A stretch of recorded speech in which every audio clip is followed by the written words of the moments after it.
Number 3. I'm a wrestler, and I spend most of my time on the road in hotel rooms. Well, this night I took an Uber home after being diagnosed with a minor concussion. The drive took forever, but I couldn't wait to get home. When I arrived, the environment was peaceful, and it was around midnight. I rolled my suitcase to my front door. The knocking noise it made when it hits the spaces between the rocks was terribly loud. I propped up my suitcase on my porch as I fiddled with my keys trying to find the right one. While doing this, I took a look around. I noticed my curtains were pulled open when I remembered having them shut. I blamed it on my incredibly unreliable short-term memory. Just as I unlocked my door, I could hear someone moving around from the other side. It sounded like someone was rushing around inside my house. At this point, I was now on high alert. I quickly opened my door and shouted, "Get the fuck out of my house!" Probably not the most civil approach, but the thought of someone inside my house, most likely stealing my belongings, really pissed me off. I flicked the switch and turned on the hall lights, and I could see that all my doors were open.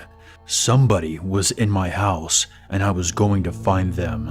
I left my suitcase on my porch and ran into my kitchen, grabbed the sharpest knife in the kitchen drawer, and checked every single room.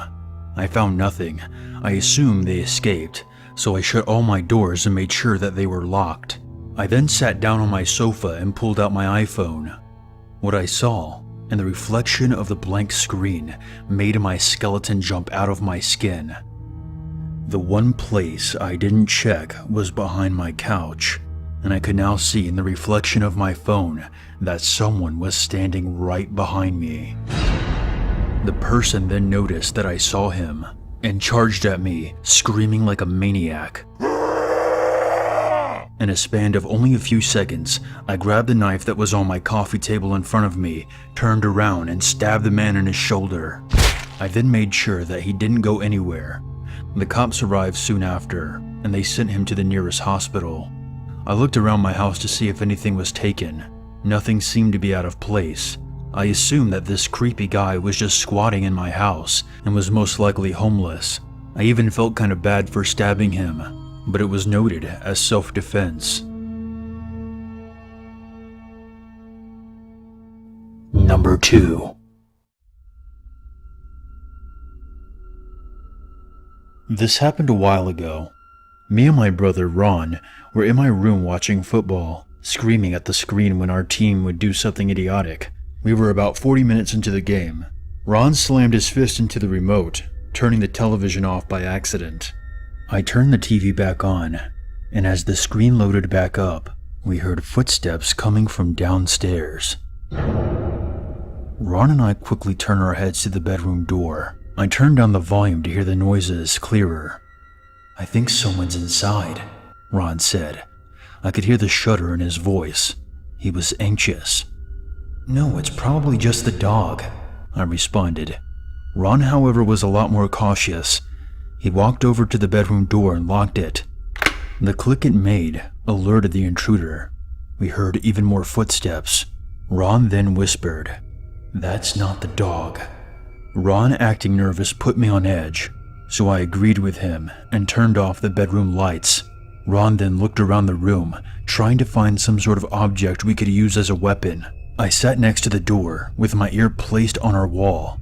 They were so thin that if there was someone inside the house, I would be able to hear them. Nothing happened at first. It was just dead silence. "Take a look," Ron said. He had his phone turned on in case we needed to call the police. I lay on my chest and looked through the gap under the bedroom door. I saw blackness, but I could barely make out a pair of boots standing a little ways down the upstairs hall. I felt both hands shaking as I pushed myself back up to my feet. I tiptoed over to Ron, who was waiting anxiously for the answer. "Someone's here," I whispered as low as I could. Ron's face went pale as he stared into nothingness. At one point, I thought he was going to black out on me. I pulled Ron over to our window. I quietly opened the window and looked down at the grass, 2 stories below my current position. Ron was still in a different world, as if he was blocking himself out from reality, leaving the responsibility to me. I tried not to pay much attention to him and instead focused on escaping. I took Ron's phone out of his hand as he crouched on the carpet. He had installed one of those apps where specific fingerprints can enter the phone. I took his hand, which was shockingly freezing, and held his index finger on the phone screen. I jumped out of my skin when the phone let out a loud beep, and all of a sudden, I could hear footsteps running straight to the bedroom door. I quickly typed in 911 and put one leg out of the window. I heard loud banging on the bedroom door and shouting, "I'm going to kill you." I landed on the porch roof and shouted at Ron to snap back into action. Ron stood up quickly and stumbled outside of the window. He landed on the roof beside me as I forced the window shut again. "We need to jump," I said. I could hear faint thumping behind the walls. The intruder was struggling to get inside our room. I jumped off the porch roof and sprained my ankle. Ron was wobbling on the edge of the roof. "Quick," I said. I avoided shouting as whoever the intruder was would have known that we were outside. Ron touched his chest, head, right shoulder, and left shoulder, making a cross before he jumped. We were a good 6 blocks away before I realized that I had left my dog behind. I burst into tears from fear of what just happened and worrying if my dog was hurt. I talked to the police operator as both me and Ron slowly walked back to the house. We heard sirens and I felt a weight lift off our shoulders.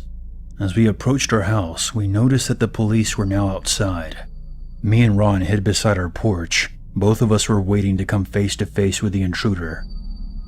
4 cops came out, but there was no man, and one of them was holding my dog Lewis. I hugged him and apologized to him for leaving him behind. The cops explained that there was no one inside, and there was nothing stolen either. In fact, they explained that there was nothing to even prove that someone had invaded our property. They never found him. Ron installed some CCTV cameras in both of our houses, but I can assure you, I haven't had a good night's sleep since. Number 1. On Friday, June 1st at approximately 4:40 p.m., I was at home in my dining room, sitting at the table working on a database for my unit. The dining room is at the front of the house, with the window next to my front door. The blinds were about halfway up, and it was still bright out, so no lights were on. It was a bit cloudy and rain was on and off.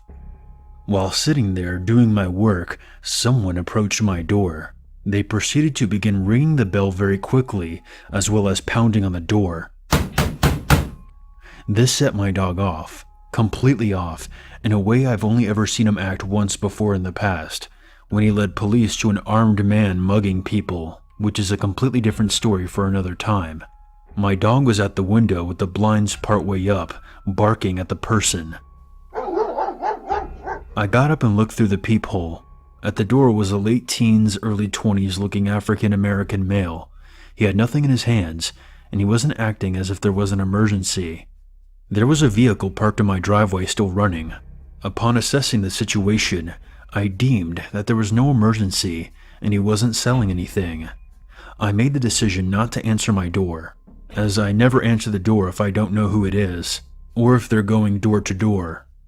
The slamming on the door and the ringing of the bell lasted approximately 3 minutes or so.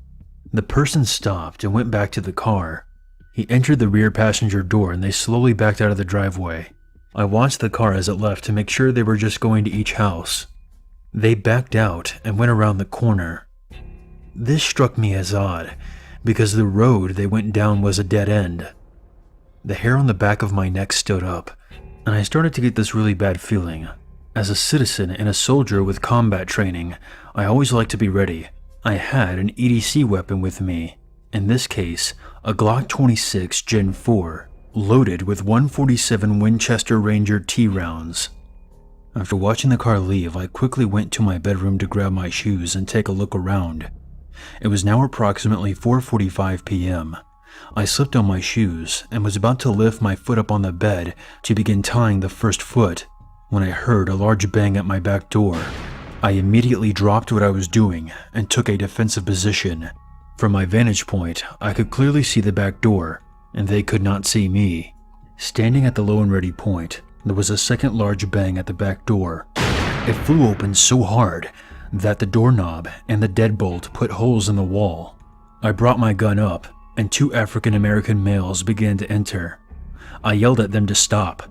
The first male continued to advance towards me. I let off 1 round into his head, and he dropped like a sack of potatoes. The other guy then turned and ran out of the door, jumped my fence. I wasn't going to shoot him in the back as much as I wanted to. I stayed in the home and made sure the doorway was clear and nobody was hiding around the corner. I never went outside or near the dead body. Once I made sure the area was clear, I pulled out my cell phone while keeping my gun trained on the door and the suspect on the ground. I proceeded to call 911, then my girlfriend, who was on her way home after picking up her kids at daycare, and then my unit to inform them of what happened. The police operator instructed me to stay inside until law enforcement arrived, and to put my gun down and have my ID ready. The first sheriff waited for the others to arrive. They pulled me out and cleared the house. I made sure my gun was in an area they had access to, and pretty much every other sheriff in the county, as well as firemen and EMT, arrived on the scene as well. A side note, I later found out that there was more than just 2 guys involved. There was 4 in total. The 2 who entered the house, and another 2 in the car, a female and another male. As of the time of this post, all are accounted for, 3 in prison and 1 in the ground.